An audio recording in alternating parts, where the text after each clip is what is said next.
Listen to this, man. Listen to this shit. Oh, fucking God, huh? With Blu-ray bullshit. Howdy, denizens, and welcome to another installment of Kakalaki Movie Madness presents Blu-ray bullshit.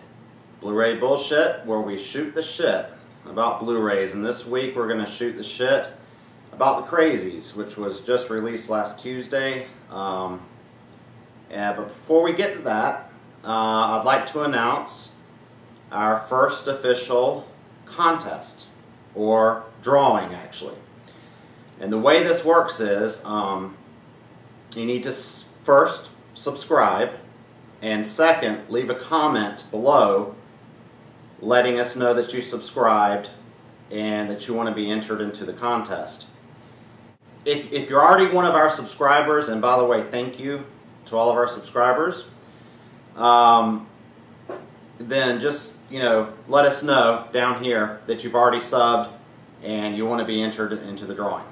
Now, what you get are 3 brand new DVDs. One is Stan Lee's Mutants, Monsters, and Marvels with Kevin Smith. Look at that. Pan's Labyrinth and Brainstorm, which is an excellent genre film with Christopher Walken. So you get 3 quality DVDs for the drawing. And what we're going to do is we're going to actually do a physical drawing in about a week. We're going to throw the names into a hat, pick a name out of the hat on camera so you can see it's on the up and up and completely fair. The only thing about it is, unfortunately for our international subscribers, we can't afford to ship to you. So pretty much just US and Canada only, unless you want to pick up the shipping.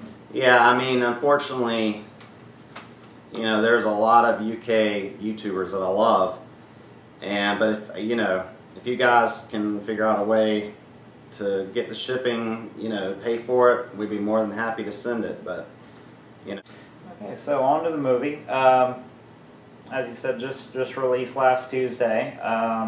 I picked it up on the release date. It was in one of our other videos, actually, at midnight at Walmart. Yeah, he was waiting in line. Yeah, waiting for them to put out the new titles. But there was no line. I was waiting in a non-existent line.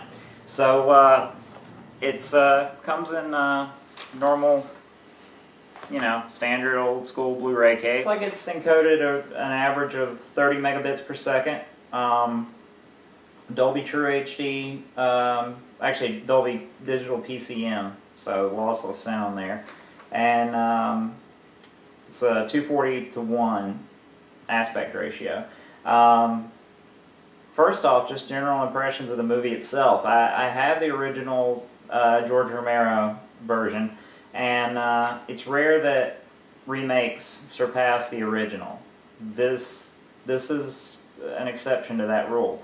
Far outstrips the original as far as effects, plot. The original one was a little too spread thin on plot, a little too much character development. It was just, I think the film was over ambitious for what the budget could allow.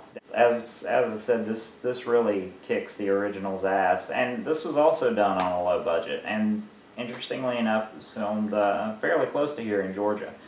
So kind of some local flavor, even though it's set in Iowa. Yeah. There's some cornfield scenes in the beginning and a few other wide shots that were done in Iowa, but all the small town shots were in Georgia. That makes me, I have a thought. Why are so many films shot in this area that are set in Iowa? Because also I remember that Children of the Corn 2 was shot in North Carolina, which was also set in Iowa.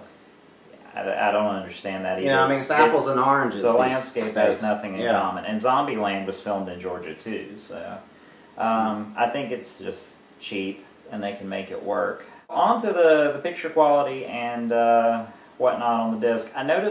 We both noticed actually, there was a lot of black crush or really poor shadow delineation. It looks like, and there are a lot of dark scenes in this, so it's pretty noticeable. what shadow delineation is when you're in a dark scene, can you tell what the edges of different shapes are, or is it one big muddy mess? This was a lot of one big muddy mess. And what's a shame about it is, you know, it was just a little bit, it was noticeable, and then at the end, there's a long stretch heading towards a climax that is set in a series of dark rooms. Then it becomes an irritant. And unfortunately, it really sort of impeded on my enjoyment of the film. There were actually a lot of good practical effects, and if you're a gore hound, you're not going to be disappointed. Not at all. Lots of good practical effects in this. I gotta say, it's actually probably one of the better uses of practical effects I've seen in a horror flick since Dawn of the Dead, the Dawn of the Dead remake. Interesting that Dawn of the Dead, being a remake of a Romero film, these two films are the best horror remakes, in our opinion, in recent memory. Right. And down to brass tacks here, we're going to give you our official ratings here. And bottom line. Yeah. Picture quality, in my opinion, I'm going to do two separate scores here.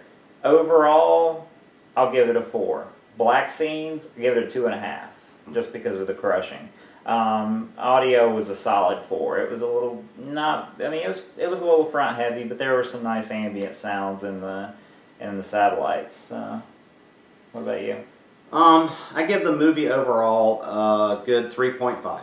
I would have given it a 3 just because it's a good movie, but because of the stylistic touches and just because they did a really good job with the editing. They kept the pace going really nice. They knew how to build tension. And there were some nice stylistic touches in some of the scenes. And just because it wasn't shaky cam, I gave it an extra half a point. So 3.5 on the movie itself. On the PQ, I'm afraid I'm going to have to give that a 3. It's kind of what he said. You know, there's a lot of beautiful scenes, but unfortunately, because of those blacks and those dark scenes being so horrific and irritating me, drawing away my attention from the film, 3, which is still pretty solid. It rounds out for all the beautiful daytime scenes. I give the audio a solid 4. And you're right, it was pretty front heavy, but at times the surround did kick in and give you a nice atmospheric feel. So overall, I'd say if you're a Romero fan or a horror fan in general, it's a really good buy, especially for the fact that it's a fairly inexpensive new release, and it's $20 at Wally World. Yeah. But if you're just a passing fan of the genre, or you just want a good movie to check out over the weekend, it's a good renter. I don't think you'll regret it. It's definitely a good rental. So I guess that's it for this episode of Blu-ray Bullshit. We would like to give a shout out and thank you to Spartanburg Spark for featuring one of our videos on their page, and thanks to everybody out there that's subscribing and watching, commenting. We love the feedback and really appreciate it. Yeah, we're going to keep coming with more stuff.